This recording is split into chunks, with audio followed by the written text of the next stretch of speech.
tentang Nabi Yunus tentu bukan sesuatu yang baru lagi. Seperti yang kita tahu, cerita Nabi Yunus ini begitu dramatis. Tak hanya soal mendapatkan penolakan dari kaumnya, beliau juga pernah merasakan kejadian luar biasa yang tak terbayangkan. Benar, apalagi kalau bukan cerita beliau yang ditelan oleh seekor ikan. Cerita soal ikan tersebut adalah penggalan kisah Nabi Yunus yang paling diingat. Bukan hanya tentang pelajaran di baliknya, tapi juga si ikan itu sendiri. Menurut cerita, si ikan yang menelan Nabi Yunus ini berwujud begitu besar. Dan kabarnya, ikan yang bernama Nun ini masih hidup sampai sekarang. Antara percaya dan tidak. Namun ada banyak yang meyakini jika memang ikan Nun masih berenang bebas di samudra sampai hari ini.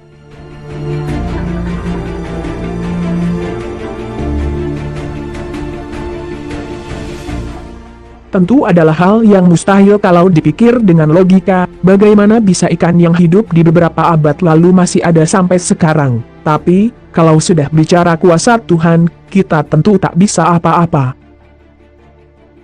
Masih soal ikan Nun, berikut hal-hal yang mungkin belum kamu ketahui tentang si ikan yang menelan Nabi tersebut. Wujud ikan Nun Nabi Yunus. Dari banyaknya cerita yang ada soal ikan Nabi Yunus ini, rata-rata menyebutkan kalau fisik si ikan tersebut begitu besar. Saking besarnya, ia dikatakan bisa menelan apapun, bahkan termasuk kapal-kapal yang berlayar di lautan. Lantaran ukurannya yang sangat besar itu, maka tentu adalah hal yang mudah bagi ikan Nun untuk menelan Nabi Yunus. Ikan Nun sendiri belum pernah terdefinisi dengan jelas, terutama jenisnya. Namun, dari banyak penggambaran yang ada, ikan ini selalu dimiripkan dengan paus. Memang, secara logis tidak ada ikan lain yang lebih besar daripada paus. Namun, mungkin bisa saja ikan Nun ini bukan masuk dalam klasifikasi paus. Bisa saja ia makhluk gaib atau spesial yang bentuknya sama sekali berbeda.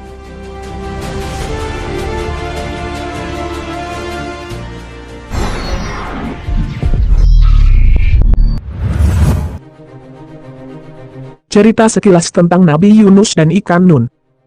Nabi Yunus awalnya diperintahkan oleh Allah untuk menyampaikan kebenaran kepada suatu kaum yang menyembah berhala. Sayangnya, himbauan tersebut ditentang oleh kaumnya sehingga membuat Nabi Yunus marah besar. Sambil berlalu, Nabi Yunus pun meminta Allah untuk menghukum orang-orang yang tak mau menerima kebenaran ini. Lalu Nabi Yunus pergi ke sebuah laut kemudian naik sebuah perahu.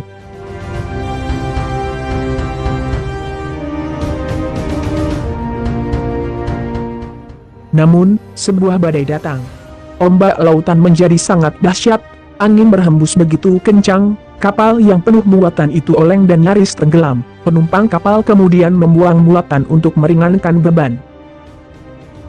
Namun tetap saja kapal itu masih oleng dan hampir tenggelam, sehingga para penumpang berunding untuk menentukan salah satu dari mereka untuk dibuang ke lautan. Siapa yang menyangka jika Nabi Yunuslah orang yang terpilih untuk dibuang.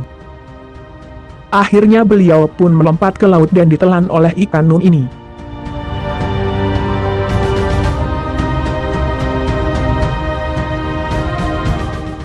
Ditelan ikan Nun, Nabi Yunus bisa bertahan dan bahkan meminta pengampunan. Sampai akhirnya beliau pun berzikir selama 40 hari lamanya. Zikir Nabi Yunus ini begitu kuat sampai menggetarkan lautan, termasuk perut si ikan Nun.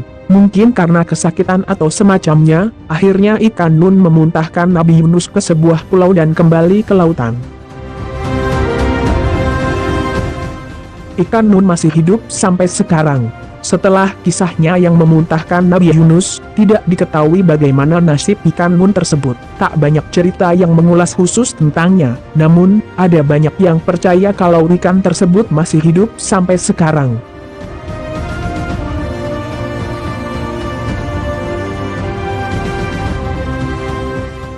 Ikan Nun bisa saja bersembunyi di tempat-tempat yang tak terjangkau oleh manusia, atau mungkin berkeliling mengitari samudra sehingga tak seorang pun yang bisa menduga ia di mana.